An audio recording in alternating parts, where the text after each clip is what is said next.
নমস্কার বন্ধুরা, স্বাগতম জানাচ্ছি আমার সংস্কৃত স্টাডি আইকিউ চ্যানেলে। আজকে আমি বেদান্ত স্যারের কিছু প্রশ্ন আলোচনা করব। মানে বেদান্ত স্যারের কিছু অংশ আলোচনা করা হয়েছে। আজকে আমি বেদান্ত স্যারের দ্বিতীয় ভাগটা আলোচনা করছি। তো চিত্তের উৎপত্তি কোথায় হলো? বুদ্ধিতে। আর মনের উৎপত্তি কোথায়? অহংকারে। চিত্ত কি? চিত্ত হচ্ছে অনুসন্ধানাত্মিকা অন্তঃকরণ বৃত্তি, অর্থাৎ অনুসন্ধান করে বা স্মরণ করা, সেটাই হচ্ছে চিত্ত। অহংকার কি? অহংকার হচ্ছে অভিমানাত্মিকা অন্তঃকরণ বৃত্তি। অভিমানাত্মিকা অন্তঃকরণ বৃত্তি অর্থাৎ অভিমান করা, আমি এরূপ গর্ব করা, এটাই হচ্ছে অভিমান। মন, বুদ্ধি, চিত্ত, অহংকার আকাশের সাত্ত্বিক অংশ থেকে সৃষ্টি হয়েছে। এবারে হচ্ছে বুদ্ধি প্লাস পঞ্চ জ্ঞানেন্দ্রিয়। বুদ্ধির সঙ্গে পঞ্চ জ্ঞানেন্দ্রিয় অর্থাৎ চক্ষু, কর্ণ, নাসিকা, জিহ্বা, ত্বক যুক্ত হয়ে বিজ্ঞানময় কোষের সৃষ্টি হয়েছে। মনোময় কোষ। মনোময় কোষের কীভাবে সৃষ্টি হলো?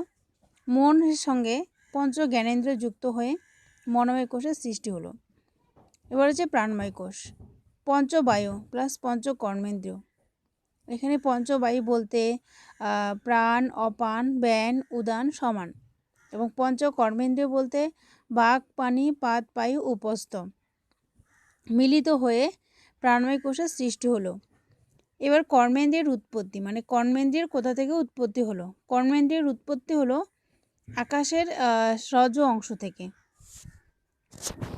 আমরা পাঁচ বায়ু সম্পর্কে বললাম। আমি পাঁচ বায়ু কী কী? প্রাণ, অপান, ব্যান, উদান, সমান। এবার প্রাণবায়ু। প্রাণবায়ু কি? প্রাক গমন বা নাসাগ্র স্থানবর্তী, অর্থাৎ নাসিকার অগ্রস্থানে অবস্থিত যে বায়ু সম্মুখে গমন করে সেটা হচ্ছে প্রাণবায়ু। এবার অপান বায়ু কি? অবাগ গমনবান আদি স্থানবর্তী, অর্থাৎ অধোদিকে গমনশীল যে বায়ু পায়ু প্রভৃতি স্থানবর্তী, সেটাই হচ্ছে অপান বায়ু।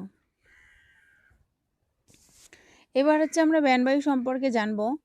বিশ্বগ গমনবান অখিল শরীরবর্তী, অর্থাৎ যে বায়ু সমস্ত শরীরের সর্বদিকে, অর্থাৎ বিশ্বগ মানে হচ্ছে সর্বদিক বা চতুর্দিকে গমন করে, সেই বায়ু হচ্ছে ব্যানবায়ু।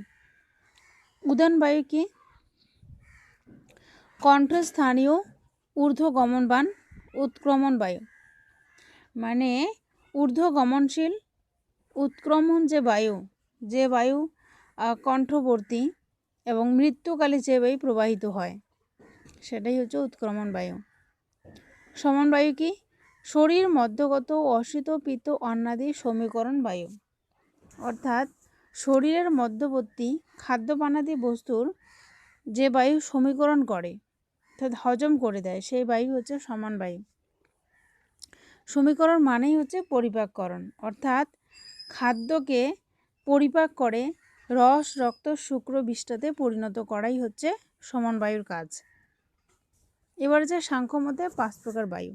এবার সাংখ্যমতে অর্থাৎ মহর্ষি কপিল মুনি তার সাংখ্য দর্শনে 5 প্রকার বায়ু স্বীকার করেছেন। কি কি? নাগ, কর্ম, কৃকর, দেবদত্ত, ধনঞ্জয়। এবার নায়ক বায়ু কি? নাগ বায়ু হচ্ছে উদগীরণ করা। কর্মবায়ু হচ্ছে উন্মিলন করা, অর্থাৎ চক্ষুরাদির বিকাশ করা ও সংকোচন করা। এবার হচ্ছে কৃকর হচ্ছে কি? ক্ষুধাকর, অর্থাৎ ক্ষুধার কাজ করে। দেবদত্ত হচ্ছে জৃম্ভনকর হবে, যাই এখানে ভুল হয়ে গেছে, জৃম্ভনকর, অর্থাৎ যখন আমাদের ঘুম পায়, হাই তুলি, তখন সেই বায়ু দেবদত্ত বায়ু কাজ করে। ধনঞ্জয় পোষণ করা, অর্থাৎ শরীরের পুষ্টি সাধন করে, ধনঞ্জয় বায়ু। এবার প্রাণপঞ্চকের উৎপত্তি কোথার থেকে হলো?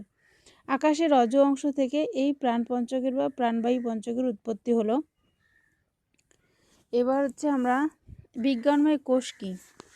জ্ঞান শক্তিমান কর্তৃরূপ হচ্ছে বিজ্ঞানময় কোষ, অর্থাৎ জ্ঞান শক্তিমান সম্পন্ন যে কোষ, জ্ঞান শক্তিমান সম্পন্ন যে কর্তৃরূপ কোষ সেটাই হচ্ছে বিজ্ঞানময় কোষ। আর মনোময় কোষ কি? ইচ্ছা শক্তিমান করণরূপ, অর্থাৎ ইচ্ছা শক্তি সম্পন্ন বলে মনোময় কোষ করণরূপ। এবার হচ্ছে প্রাণময় কোষ, ক্রিয়া শক্তিমান কার্যরূপ, অর্থাৎ ক্রিয়া শক্তি সম্পন্ন বলে এই প্রাণময় কোষ কার্যরূপ। পঞ্চস্থূলভূতের গুণ, অর্থাৎ আকাশ আকাশ আকাশ থেকে কি? আকাশ থেকে শব্দগুণ, আকাশে থাকে শব্দগুণ। এবার আকাশ থেকে ক্রমান্বয়ে চারটি ভূতের উৎপন্ন হলো। যেমন বায়ু, বায়ুতে কী থেকে? শব্দ এবং স্পর্শ গুণ থেকে। কারণ বায়ু যখন প্রবাহিত হয় তখন কি হয়? শোষ একটা শব্দ হয়, আর বায়ুর স্পর্শ শীতল হয়, অনুষ্ণাসিত, অর্থাৎ কখনো বায়ু যখন গরম হয়ে যায় তখন আবার তার উষ্ণ স্পর্শ লাগে, আবার যখন বায়ু ঠান্ডা থাকে তখন তার শীতল স্পর্শ লাগে, অর্থাৎ বায়ুর মধ্যে স্পর্শ থাকে। অর্থাৎ বায়ু, তার জন্য বায়ুর মধ্যে শব্দ এবং স্পর্শ এই দুটো গুণ থাকে। অগ্নি, অগ্নির মধ্যে শব্দ স্পর্শ রূপ এই তিনটা গুণ থাকে। কেননা অগ্নি যখন প্রজ্বলিত হয় ভৃগু ভৃগু ধ্বনি উৎপন্ন হয়, অর্থাৎ শব্দ। স্পর্শ অর্থাৎ স্পর্শ উষ্ণ, আর রূপ অর্থাৎ রূপ থাকে, লাল হয়ে যায়, অর্থাৎ শব্দ স্পর্শ রূপ এই তিন প্রকার গুণ থাকে। জল, জলে শব্দ গুণ থাকে, অর্থাৎ জল যখন প্রবাহিত হয় তখন কলো কলো শব্দ হয়। স্পর্শে স্পর্শে জল শীতল হয়। জলে রূপ থাকে, অভাস্বর শুক্লরূপ। আবার রস থাকে, জলে মধুর রস থাকে। তার জন্য জলের শব্দ স্পর্শ রূপ রস এই চারটি গুণ থাকে। পৃথিবীতে শব্দ স্পর্শ রূপ রস গন্ধ এই পাঁচটি তন্মাত্র থাকে বা পাঁচটি গুণ থাকে। কেননা শব্দ হচ্ছে মানে পৃথিবীর মানে কঠিন স্পর্শে কঠিন হয়, কিন্তু পৃথিবীতে আঘাত করলে শব্দ হয়। আর পৃথিবীতে রূপ থাকে, পৃথিবীতে রস থাকে, গন্ধ থাকে। তার জন্যই পৃথিবীতে মানে পঞ্চতন্মাত্র অর্থাৎ পাঁচটি গুণেই থাকে। ভুবন 14 প্রকার। ভূ ভুব স মহ জন তপ সত্যম, অর্থাৎ পঞ্চীকৃত